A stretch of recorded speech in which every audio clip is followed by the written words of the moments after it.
For a glitch called Death Freeze, have one of the Kongs get hit, grab a DK barrel, toss the barrel, pause and exit the stage before it breaks, and getting hit by an enemy with a single Kong results in the game freezing after that.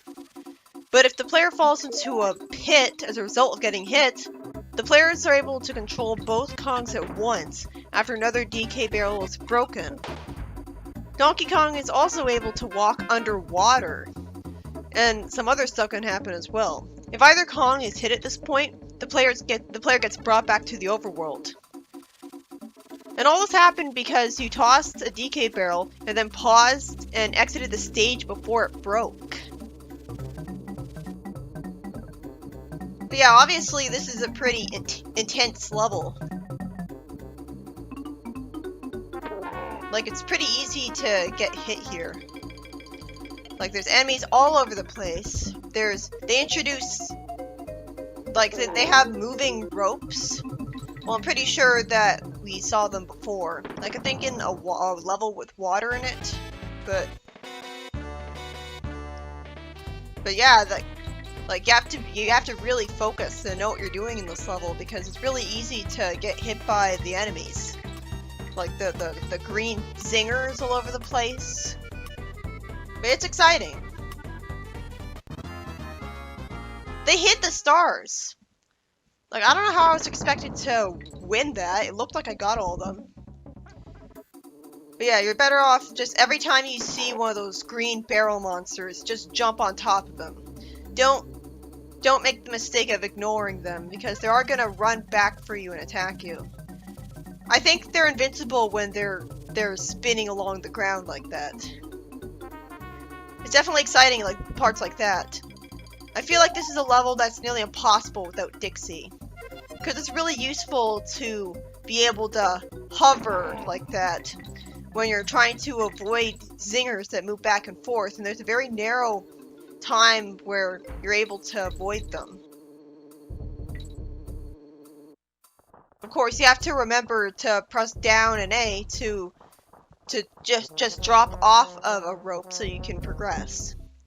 I like that they took advantage of that in like a high pressure part like this. It's very easy to get hit there, that's for sure. Yeah, I feel like this is a level where if you lose Dixie, you might as well kill yourself. I mean, I guess there's points for trying, but like, see this part, like, pretty difficult. I guess I like the way the level looks. Like, see? How was I supposed to know that there was going to be a circling zinger coming up to the right of me? And that if I jumped to the right at the wrong time, I would end up landing on it. I didn't know that it was coming. This placing is completely pointless. I feel like there are side quests in this game, based around the bears. So I wish that they would do more to tell me how I'm supposed to complete those side quests. Am I supposed to just talk to every single bear, and then I can get stuff for all the bears that are whining? Is that it? I guess so. This is actually one of the rare levels where Kitty is the better choice. How was I supposed to know that was gonna show up? The ghost barrels are pretty bullshit. Yeah, this is a pretty exciting bonus game. I kinda love the green banana ones. Yeah, you're better off jumping to the right repeatedly to progress faster on the top rope. And like they move you in opposite directions. So it's like swimming past a fast current. It's an exciting minigame. I always felt like it was kind of bullshit that the green minigames, that the green bananas disappear after a while. Like you don't have an infinite amount of time to get them. Like, it's bad enough that you're going off a timer for the entire bonus minigame. Why do you have to have a time limit for collecting a single green banana? But yeah, the reason I showed off the previous level briefly was because I got a game over here. And the antiquated way that this game's checkpoint system works is that even if you save... Well, I'm gonna actually show that off near the end of this video. But even if you save after hitting a checkpoint, when you get a game over, you still have to do the whole level again. Why? But yeah, I got a game over, so I had to beat the level all over again. And while I was beating it again, I guess I showed off. I think I remember that I showed off me getting a letter, like defeating the big banana bird. This is probably the hardest world in the game. But, I don't know, I don't feel like it is the hardest world in the game because it doesn't have any toboggan levels. Oh god, the toboggan levels. Like, this feels like a level where overall, you're better off not holding down the run button because this entire level punishes you for impatience. If you go too fast, you'll end up getting hurt by the big enemies that you can't damage with Dixie, or attacked by surprise by the green things that you didn't know were going to show up. Or worst of all, running into the ghost barrels, which can then send you into hazards. It's kind of arbitrary how you have to deal with the enemies. Like, how are you supposed to know when you're first playing the game that you can't damage the zingers in any way? Like, it's not like they're completely covered in spikes, right? But apparently, there's some enemies that you can only damage with barrels. Yeah, this is a pretty bullshit level. You're better off just standing there near the ghost barrels and figuring out their pattern. Because they'll always have a certain pattern to them, and they cycle through it. But like sometimes it feels like they fake you out, where you think that their pattern is going to end up going one way, and it doesn't. Suddenly they're aiming in a different direction. Like, you gotta be careful with the timing so you can avoid getting sent into the barrels when trying to jump over stuff. Or go under stuff. Because you might end up getting sent into a hazard. It's like, the entire level expects you to go through it slowly, but then when you want to avoid the barrels appearing, like when you're trying to progress, sometimes when you're sneaking past the barrels, you have to go fast. So which is it? Like, you have to wait so long. This is definitely a barrel that fakes you out. Makes it take a needlessly long time to get into it. At least the timing for it is a little generous, like jumping into it. But I feel like you have to have quick reaction times. The reason that I ducked with Dixie at one point is because I was trying to show off how bad the camera was sometimes. Like, in Sonic, I would duck, and I would be able to make the camera go down to show me what was ahead. Instead, I had to do a blind jump. Like, I trusted the bananas to not hurt me, and fortunately, when I followed the bananas, nothing bad happened to me. So that's good game design. This is definitely an exciting level, that's for sure. This is the lightning level.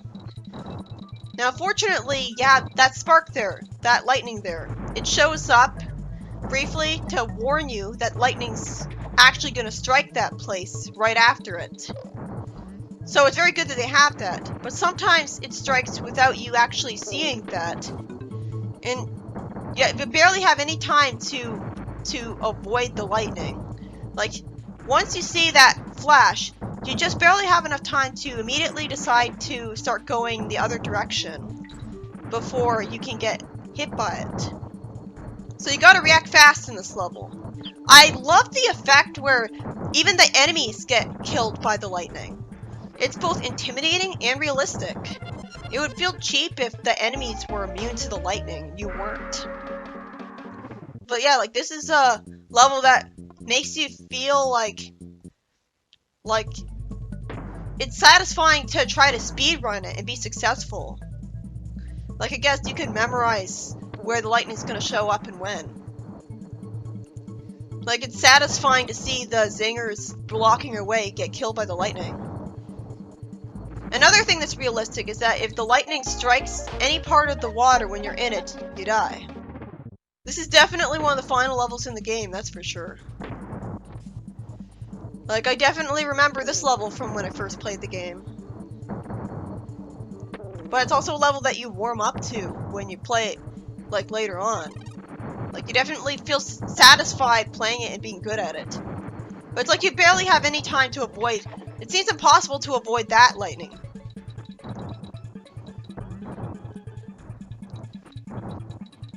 Like, it's exciting, like, you just... Like, it's also got a good, gloomy atmosphere.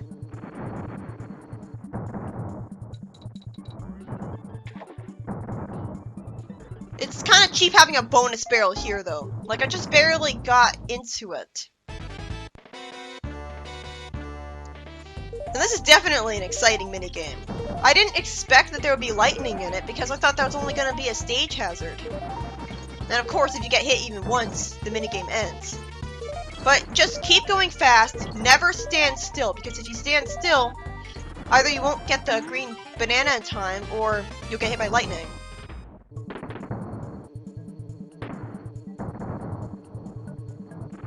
It feels cheap to have that G where it is.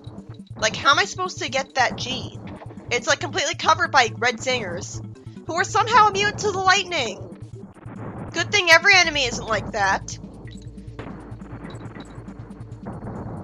Like, I could understand if the red zingers were covered in sparkles. That implied they had a Starman, but they don't. But yeah, that was the lightning level. And unfortunately, this is a lot harder. I definitely remember this from when I first played the game. As you can see here, when you walk into it, or when it walks into you, which it always will, you start getting uncontrollably pushed away by it. And constantly, that will cause you to get pushed away to your death while you feel completely powerless. Save before this level. You don't want to have to do the lightning level all over again.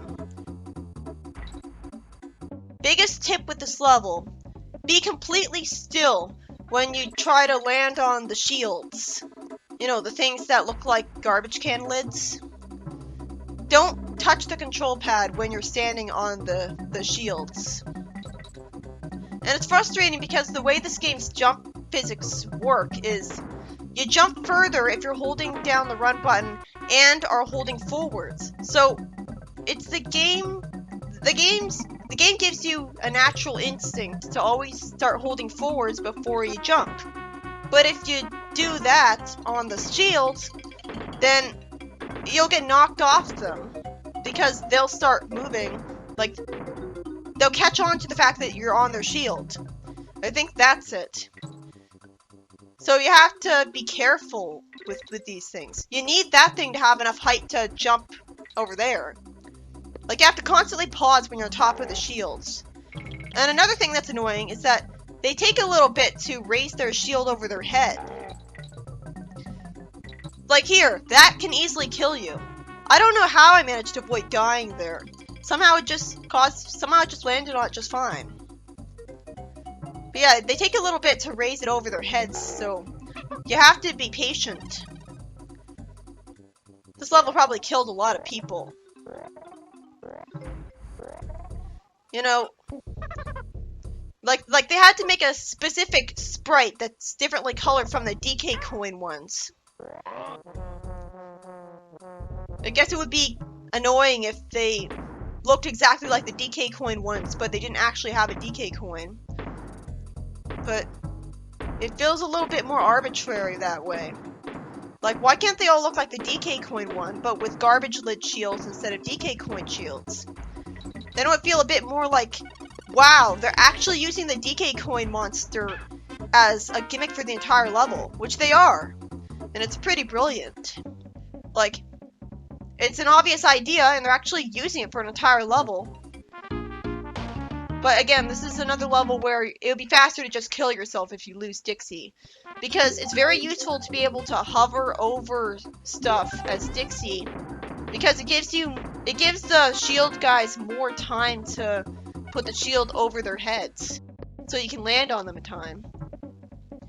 And like here, you need to jump and then hover so that you give the thing below you enough time to go to the right enough so that you can land on it again, so that you can jump to the right and go far enough that you progress to the next platform. It's a complicated level and it pissed me off. See, this was the level where I discovered that if you die, like if you get a game over after hitting a checkpoint, it forgets that you hit the checkpoint. It made me think, like, whoever designed that in the game should be blacklisted.